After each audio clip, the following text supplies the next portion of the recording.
Me perdoe o traje de maloqueiro, de camisa larga e boné pra trás. Bem na hora da novela que a senhora gosta, mas faz 3 dias que eu não durmo direito. Sua filha me deixou desse jeito, e o que ela mais fala é que a senhora é brava. Mas hoje eu não vou aceitar levar um não pra casa. Dona Maria, deixa eu namorar a sua filha. Vai me desculpando a ousadia, essa menina é um desenho no céu. Dona Maria, deixa eu namorar a sua filha. Vai me desculpando a ousadia, essa menina é um desenho no céu. Que Deus pintou e jogou fora o pincel. Só agora jogar. É tu, Jorge, vai! Bora, Dona Maria. Segura tu mesmo.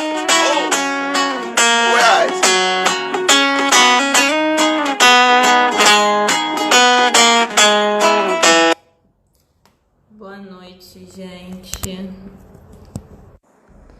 Esperar dar mais um tempinho para o pessoal entrar. Vocês estão me ouvindo direitinho? Tá dando para me ouvir legal?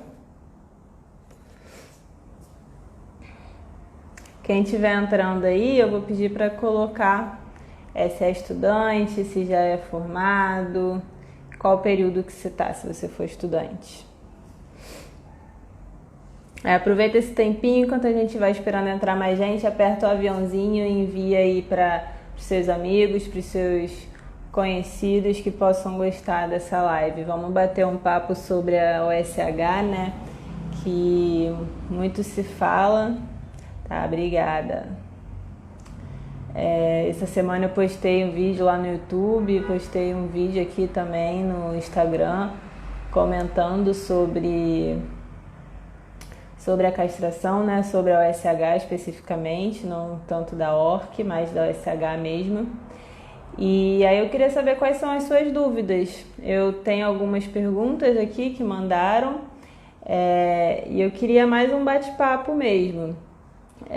Vou falar algumas coisas da minha opinião e tudo mais, porque tem coisas que realmente varia de conduta de cada veterinário.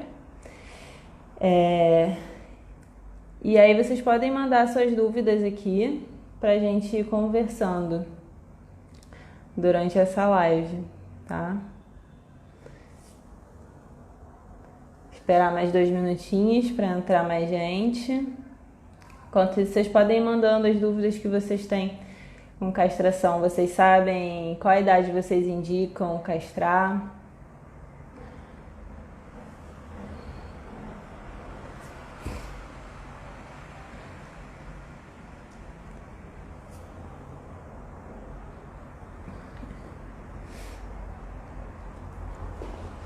Então, gente, falou que é estudante do 3º semestre, né? Tem mais estudante. Acho que a maioria é estudante, né? Então, eu vou começar respondendo qual o protocolo para saber se está tudo bem com a saúde do animal. Olha, isso daí varia muito, tá? Porque vai depender muito do exame clínico que a gente faz, né?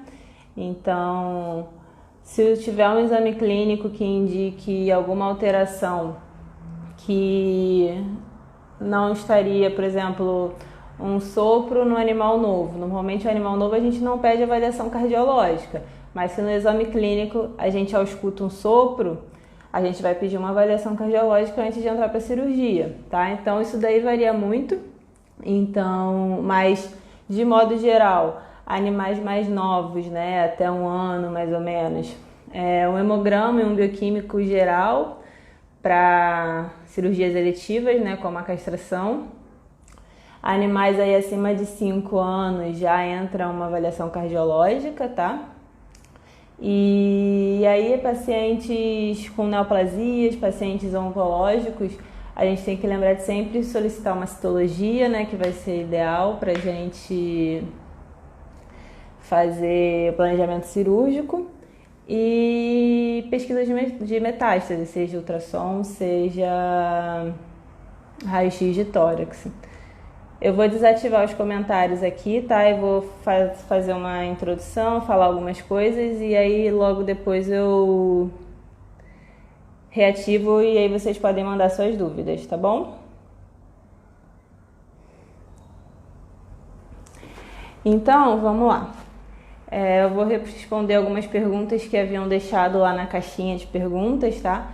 Uma das perguntas foi se eu sempre utilizo a técnica das 3 pinças, mesmo se não tenha espaço para colocar as pinças, né? O que acontece? Eu quase não uso a técnica das 3 pinças, para falar a verdade, eu uso muito engata. Eu gosto de operar com auxiliar. Então, a técnica das 3 pinças a gente acaba utilizando mais quando a gente opera sozinho, né? Eu gosto principalmente cadela de operar com auxiliar. Mas, assim, independente do espaço ali, do tamanho da incisão, creio que deve estar falando, né? As pinças, elas não vão ficar dentro do animal, né? Elas vão ficar fora. Então, a gente vai exteriorizar o útero, exteriorizar o ovário e vai prender as pinças. 2 embaixo do ovário e uma em cima do ovário. E a gente corta essa que fica em cima para ampliar ali o campo, né? E fazer as ligaduras. Faço 2 ligaduras em cada um dos ovários. Aqui no feed tem até um vídeo lá no canal do YouTube. Também tem um vídeo com um passo a passo de uma castração, mas não é da técnica de 3 pinças, é de uma castração com auxiliar, tá? Eu tenho um vídeo que eu vou postar por essas semanas também com a técnica das 3 pinças, um passo a passo de como é que a gente faz, tá? Então, assim, independente do espaço, a técnica das 3 pinças tem como ser feita, tá? Só que é uma técnica que o cirurgião ele tem que ter conhecimento ali da anatomia, das técnicas de ligadura e tudo mais, para não correr riscos. O material tem que estar muito bem também, tem que ser um material bom, uma pinça que não vai abrir sozinha. Se tem um material já desgastado, a pinça corre risco dela abrir e aí você vai ter um problema grave ali de sangramento, vai ter que saber conter, tá? Então a gente tem que saber que o material tem que estar bom e a gente tem que saber manipular esse instrumental, fazer o procedimento da forma correta, tá? Mas tem sim como ser feito. Uma outra pergunta, na verdade, né, um pedido que pediu para comentar sobre a ligadura dos cotos, né? Que não lembro agora o nome dessa pessoa, mas que tem problemas às vezes com hemorragias no coto uterino, né? Então o que acontece? A escolha do fio tem que ser um fio bom, né, ali para o local. Eu gosto de usar o Vicryl para ligar os cotos uterino e ovariano. E o que acontece? Animais grandes que tem ali o ovário muito vascularizado, o plexo vascular maior, mais irrigado, em geral eu faço 2 ligaduras sempre. E nesses casos de cadelas grandes e muito vascularizadas, ou até as muito gordas, onde a ligadura às vezes não fica tão firme, quando você aperta, você acha que apertou tudo, mas está frouxo, e aí quando você solta, você corta o nó vem na sua mão. Isso acontece também muito em cadelas obesas que tem um ligamento ali e a bolsa ovariana com muita gordura, tá? Isso daí é bom pra gente. Nesses casos eu gosto de fazer uma transfixação. Então a gente passa ali entre o ligamento e o plexo vascular, a gente passa a agulha e transfixa, e aí faz uma ligadura só no plexo vascular, tá? Isso daí torna uma segurança um pouco maior para o procedimento. E a mesma coisa eu faço no útero. No útero eu gosto de fazer uma ligadura completa e fazer uma transfixação também. Então a gente passa a agulha pelo meio do útero, né? E aí liga para um lado e liga para o outro. O que a gente pode fazer também é passar a agulha de um lado, ligar uma artéria uterina de um lado e aí depois passar essa agulha do outro lado entre o útero e a artéria, tá? Não pelo útero. E aí ligar isoladamente cada uma das artérias uterinas. E depois fazer uma ligadura em todo o plexo ali, em todas as estruturas, tá?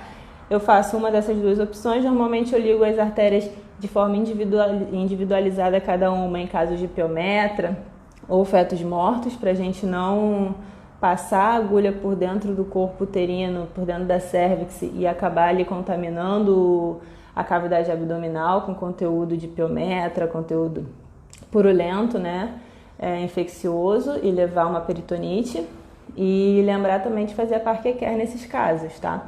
Então, lembrar de quando tirar o útero, antes de abrir a pinça ali do útero, fechar, fazer uma Parker, fazer a invaginação, para não correr risco de cair nenhum conteúdo purulento, nenhum conteúdo infeccioso na cavidade abdominal, tá? Isso daí pode levar a um quadro de peritonite, vai ser um animal que já não vai estar bem clinicamente, né? Ele já vai ter algumas alterações clínicas por conta da toxemia, né?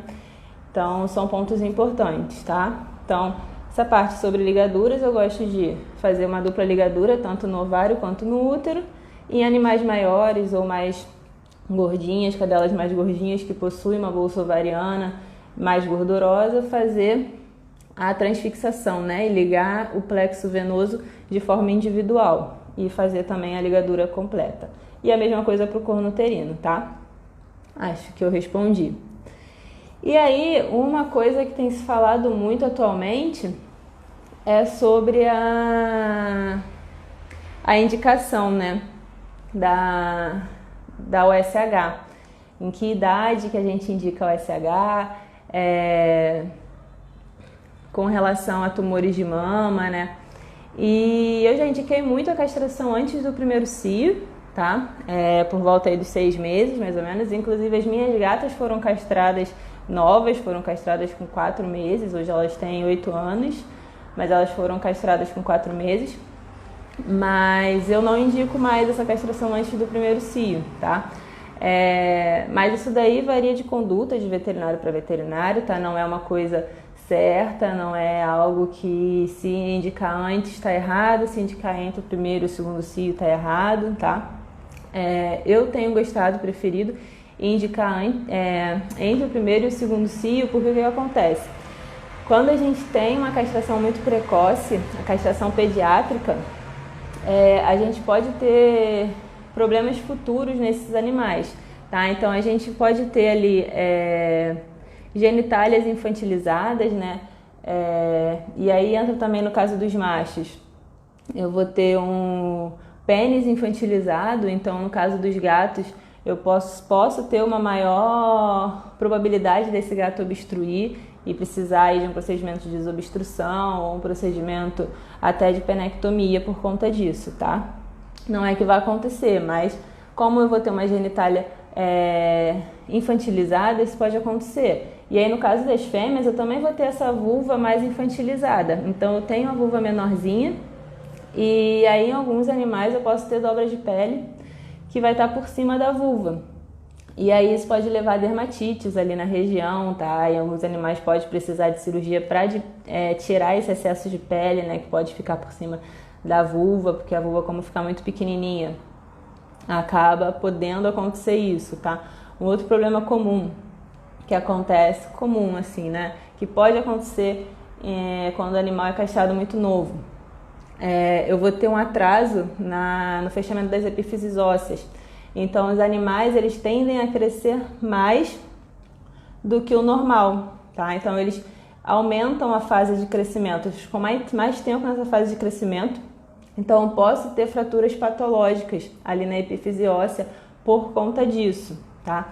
Então, se a gente espera ele passar pelo menos o primeiro cio, e aí a gente vai ter a influência dos hormônios do cio, né, do estrógeno, progesterona, todos aqueles hormônios que influenciam ali, a gente tem uma maturação um pouco melhor de alguns órgãos e com isso a gente diminui o risco de algumas patologias como essas que eu estou citando aqui, tá? E aí muita gente questiona, mas e a prevenção de tumor de mama e tudo mais, né? Em porcentagem, o que alguns estudos mostram, a diferença entre castrar antes do primeiro cio e castrar entre o primeiro e o segundo cio não é uma diferença tão grande de porcentagem ali, se eu não me engano, antes do primeiro cio é quase 100%, 99% de proteção contra os tumores de mama, né? E aí entre o primeiro e o segundo cio é 97%, se eu não me engano é alguma coisa assim. Então não é uma mudança muito brusca nesses valores aí de porcentagem entre castrar antes e castrar entre o primeiro e o segundo cio, tá? E Além disso, a gente ainda tem que pensar que o animal tem que ter essa genética, né? Tem que ter esse gene para desenvolver o tumor de mama.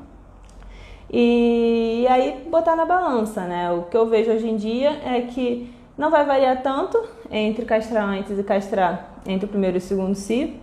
Então a gente pode esperar mais um pouquinho, castrar entre o primeiro e o segundo cio, porque os benefícios ali da influência hormonal do cio vai trazer mais benefícios do que malefícios, tá? Então hoje em dia eu recomendo entre o primeiro e o segundo cio, mas como eu falei, não é algo certo ou errado, tá? Indicar antes do primeiro ou entre o primeiro e o segundo, vai da conduta de cada veterinário, tá? Mas atualmente, pelos os pontos que eu citei aqui, né, para vocês, eu tenho preferido indicar entre o primeiro e o segundo cio, tá? Eu acho que traz mais benefícios para o animal. Outra questão que eu falei aqui, né,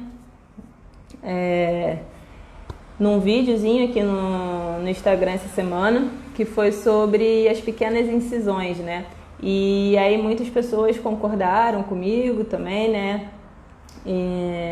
Sobre a cirurgia minimamente invasiva, né? Então as técnicas de castração, a gente tem a técnica convencional, né? Pela linha alba, a técnica pelo flanco e as videolaparoscopias, que estão crescendo bastante no nosso meio ultimamente, né?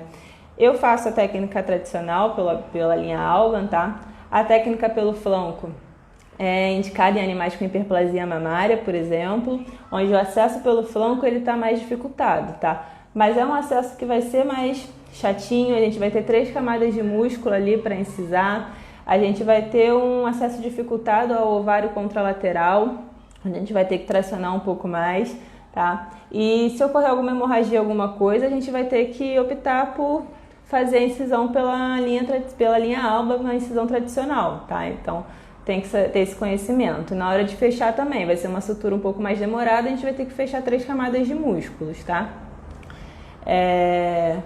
A videolaparoscopia, né, tem crescido aí na veterinária ultimamente. E essa é realmente a minimamente invasiva, né? Onde a gente vai entrar por 2 ou 3 portais, vai entrar com pinças, algumas técnicas entram até pelos orifícios naturais, pela vulva, e aí a gente vai retirar o útero, o ovário, algumas técnicas retiram somente o ovário, tá? Eu prefiro retirar tudo, tá? Mas pela questão de alguns estudos falarem sobre a produção de hormônio também pelo útero, né? Mesmo que mínima.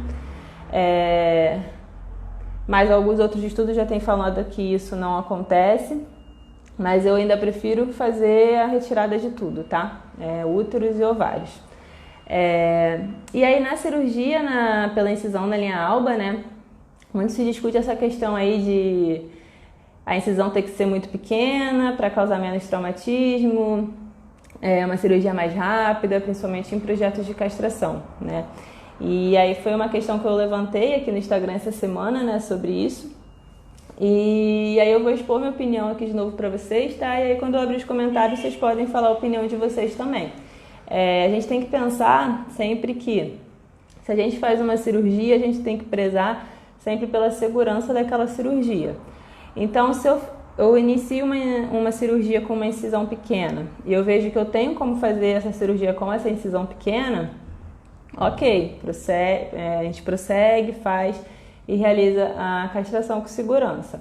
Mas tem animais, principalmente cadelas, que vão ter a bolsa ovariana maior, com mais gordura, e a gente não consegue exteriorizar e expor ela por essa incisão muito pequena, tá? Então a gente tem que aumentar essa incisão. E tem alguns outros animais que a anatomia varia, né? Então a gente vai fazer a incisão ali nas cadelas, na cicatriz umbilical, em gatas, 2 dedos abaixo da cicatriz umbilical, em gatas e em cadelas jovens, 2 dedos abaixo da cicatriz umbilical.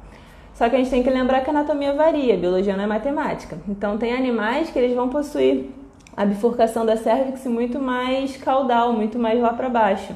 Então quando a gente retira os ovários, quando a gente vai expor para retirar o útero, a gente força e a gente não consegue chegar nesse útero.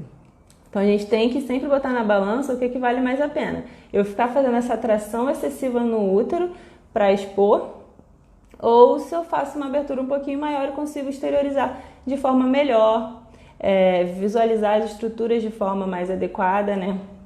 E aí no final eu vou ter 1 ou 2 pontos a mais do que eu teria antes. Lembrando que se a gente faz um subcutâneo bonitinho, fechadinho, certinho, a gente consegue diminuir o tamanho dessa incisão. E aí, ao invés de dar 1 ou 2 pontos, ao invés de dar 3 pontos, né, a gente dá 1 ou 2. Então, sempre prezar pela segurança do procedimento, tá? E não ficar naquela de, não posso aumentar porque eu tenho que fazer uma cirurgia com 1 ponto só, tá? O animal vai sentir muito mais dor se você ficar tracionando o útero, tracionando os ovários, do que se você abrir um pouquinho mais e der 1 ou 2 pontinhos a mais, tá bom? Então agora eu vou abrir os comentários, aí se vocês tiverem dúvidas vocês mandem. Acho que eu falei sobre o que eu achava mais importante, respondi as 2 perguntas que tinham me mandado esses dias. E aí, o que vocês tiverem a mais de dúvida, vocês podem mandar ou de opiniões também, tá? Principalmente sobre essa questão aí da incisão.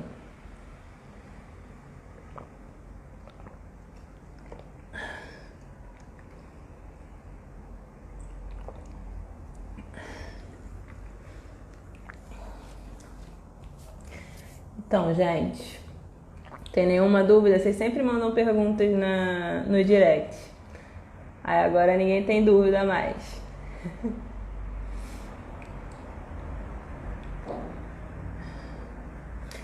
Me fala aí o que vocês acham sobre o tamanho das incisões.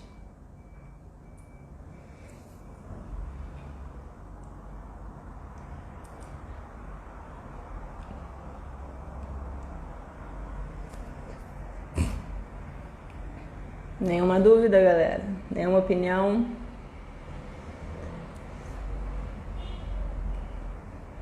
Então acho que eu vou encerrar.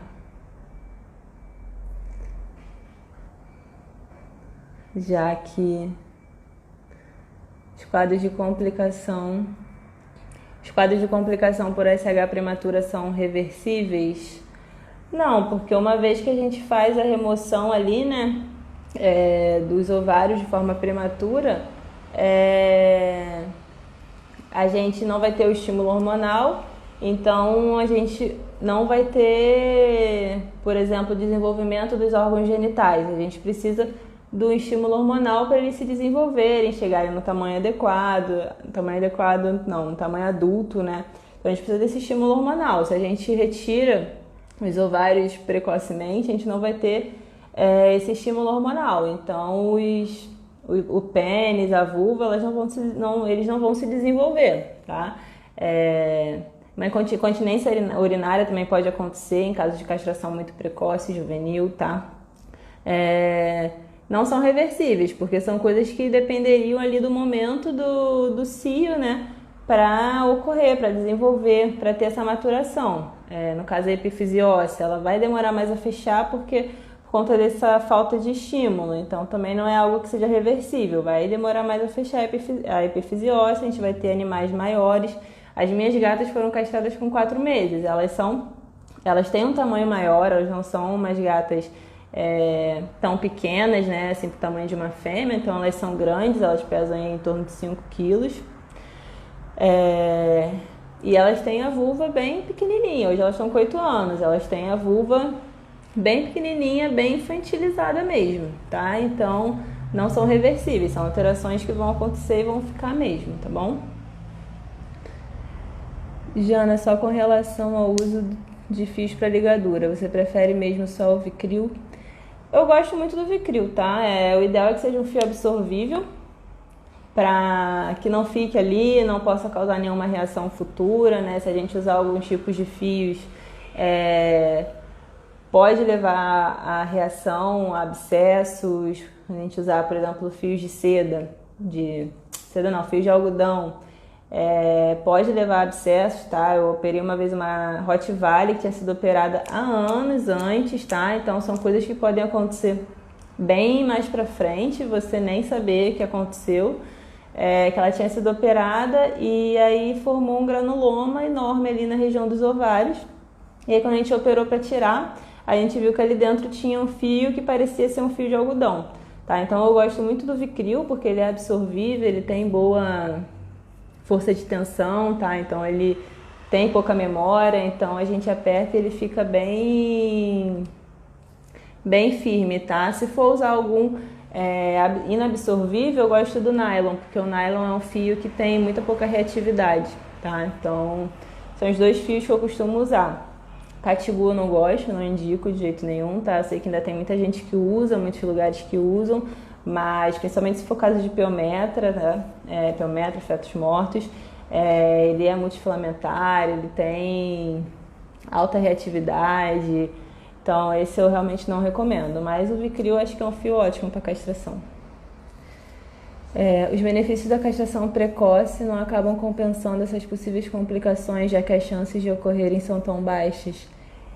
Então, eu acho que é o único benefício que a gente vê com relação à castração precoce vai ser a prevenção do tumor de mama, né? E a prevenção do tumor de mama não varia tanto entre castrar antes do primeiro cio e castrar entre o primeiro e o segundo cio. Vai variar aí coisa de 1%. E ainda tem que levar em consideração se o animal tem aquele gene para desenvolver aquela patologia, né?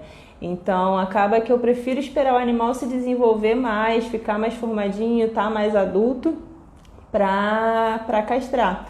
Porque eu acho que os benefícios ali não vão alterar tanto entre castrar... Os benefícios da castração com relação ao tumor de mama, né?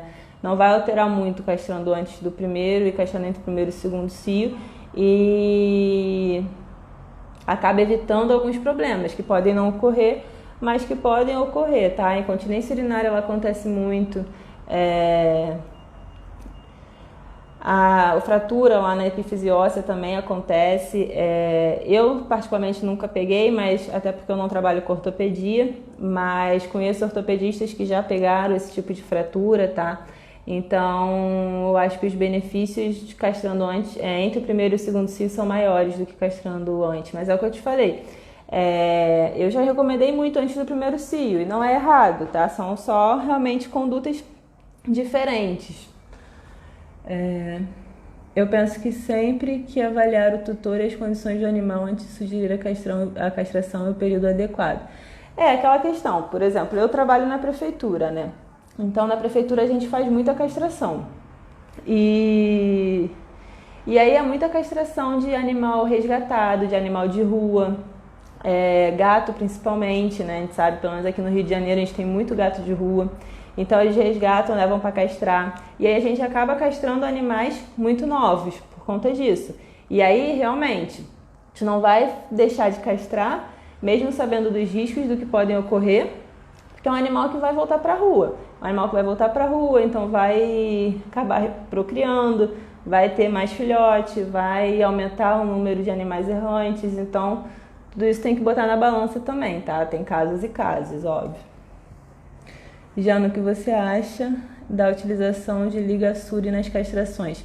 Eu nunca usei, Thay, né? Eu nunca usei, então eu não sei nem te falar, tá? Porque eu não tenho experiência realmente com isso, com esse tipo de procedimento.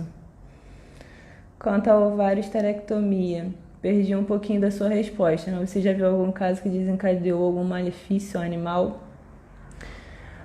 Não, algum malefício não. A SHL sempre vai ser benéfica, né? A castração, ela sempre vai ser benéfica porque vai evitar tumores de mama, vai evitar não, né? Vai diminuir os riscos do animal desenvolver tumores de mama, vai evitar que tenha tumores uterinos, tumores ovarianos, piometras, vai evitar gravidez indesejada.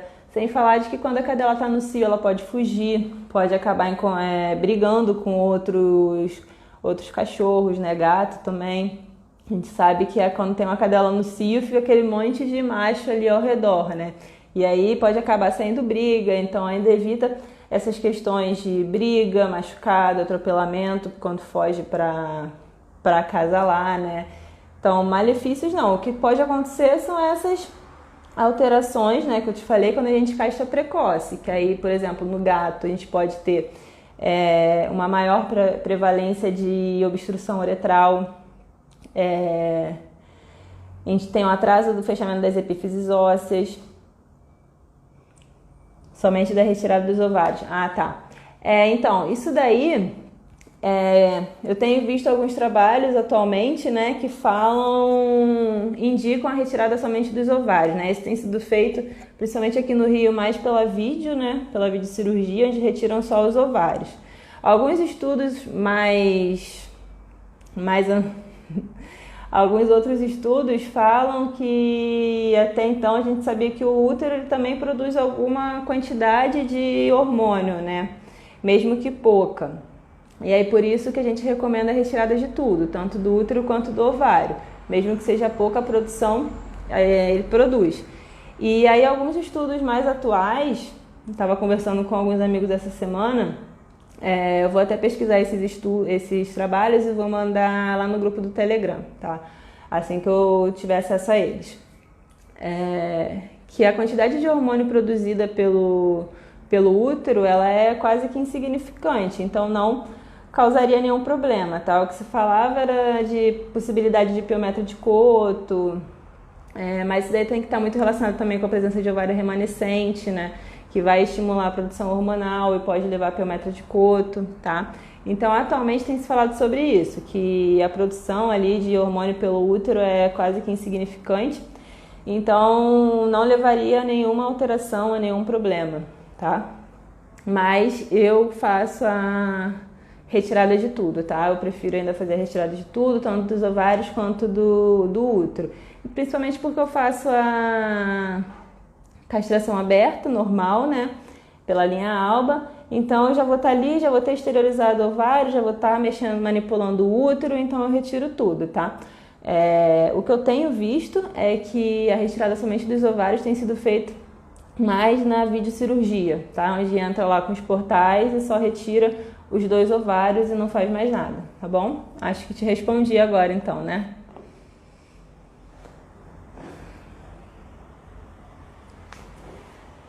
Mais alguma dúvida, gente?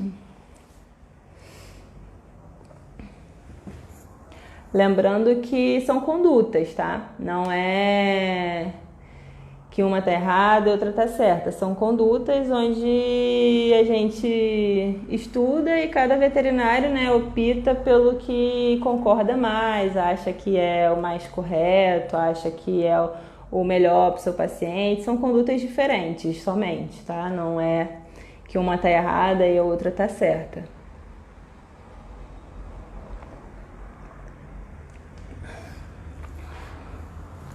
Mais alguma pergunta, gente?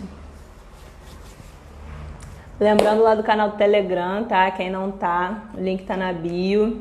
Eu sempre mando lá algumas coisas, alguns artigos, quando vai ter alguma live mais específica, né? Com assuntos mais globais, assim, mais... Com certeza, ainda é um assunto novo, muito obrigada. Pois é, ainda é uma coisa nova e acho que ainda tem que ter muitos estudos aí pra gente saber, né, realmente. Biologia não é matemática, eu adoro essa frase. Eu adoro essa frase porque cada paciente vai ser um paciente, né? Cada caso vai ser um caso, então a gente tem que saber as possibilidades, saber todos os protocolos, pra gente poder optar pelo melhor, né? Porque o que pode funcionar para um pode não funcionar para outro e por aí vai, né?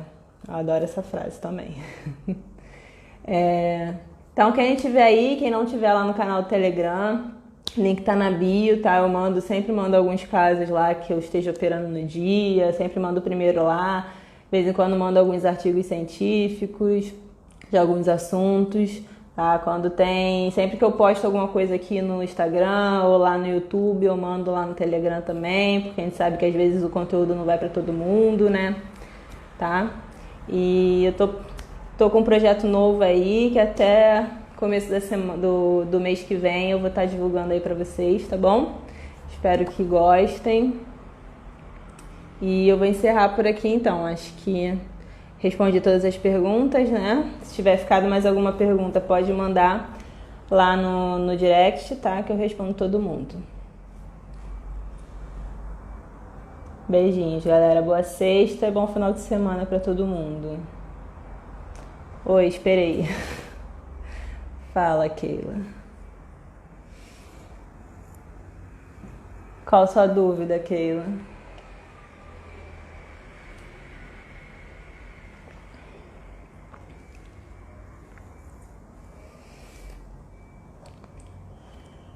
Qual o protocolo?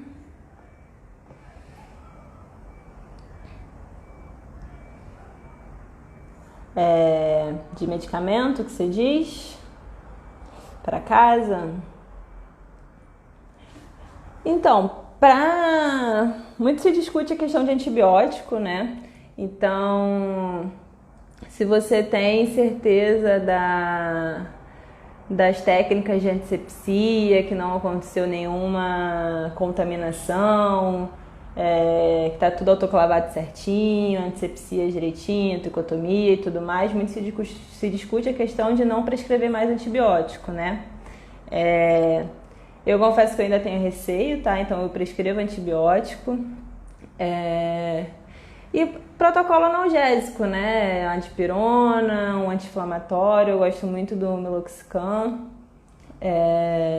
Não é uma cirurgia que exija cuidados muito específicos de pós-operatório para casa, tá? É mais realmente controle de dor, um anti-inflamatório, que a gente tem que lembrar que a gente fez uma incisão cirúrgica, então vai ter todas aquelas fases de cicatrização, né? Onde a primeira fase vai ser a fase inflamatória.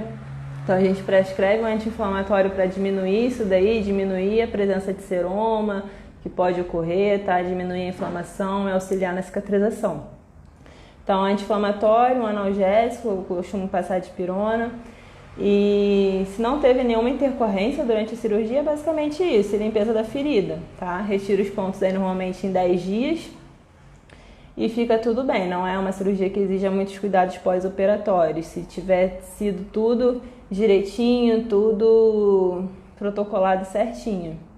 E a não ser que tenha ocorrido alguma hemorragia, perda de coto, hemorragias graves, aí dependendo pode recomendar uma internação, uma reavaliação de hematócrito para ver se vai precisar de uma transfusão sanguínea, tá?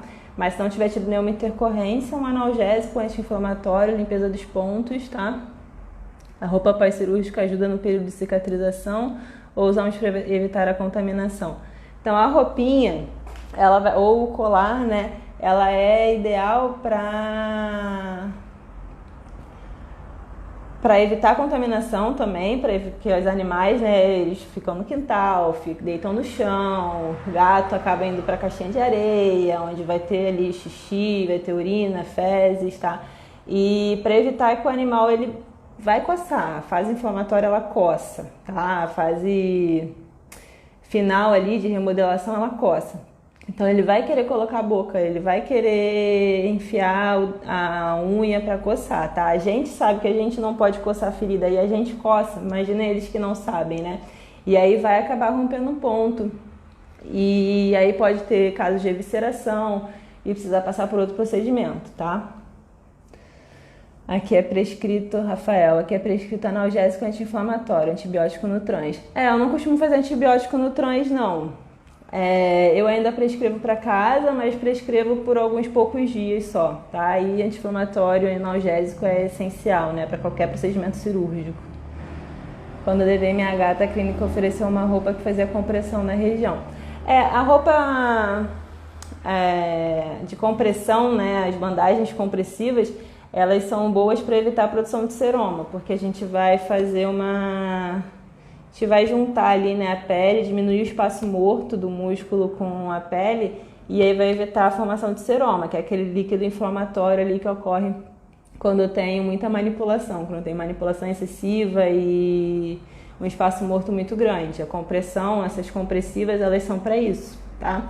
Mas na castração, normalmente a incisão ela é muito pequena e raramente ocorre seroma, tá? Jana, minha amiga, comentou hoje comigo que atendeu esses dias 3 cadelas com hernia incisional. Tutores relataram que foi pós-castração.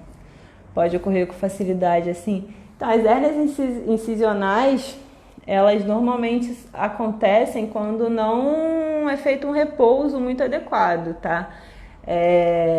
E aí a gente pode ter rompimento ali dos pontos intramusculares, né? Do ponto de musculatura. Normalmente ela ocorre por conta de falta de repouso mesmo, tá? Mas pode acontecer também por conta de falha de técnica, de fechar a musculatura e acabar ficando um espaçozinho um pouco maior aberto, não fazer os pontos, os nós de forma adequada, tá? Mas a maioria das vezes que eu já vi hérnia incisional foi porque o tutor não fez o repouso de forma adequada, tá? Então, se é um animal que ele fica subindo na cama, fica subindo no sofá, sobe e desce escada, tem que ter grandes chances de ter hérnia incisional, tá? Porque vai ter a ruptura dos pontos musculares, tá? A maioria das vezes é por conta disso. Mais alguma dúvida, gente?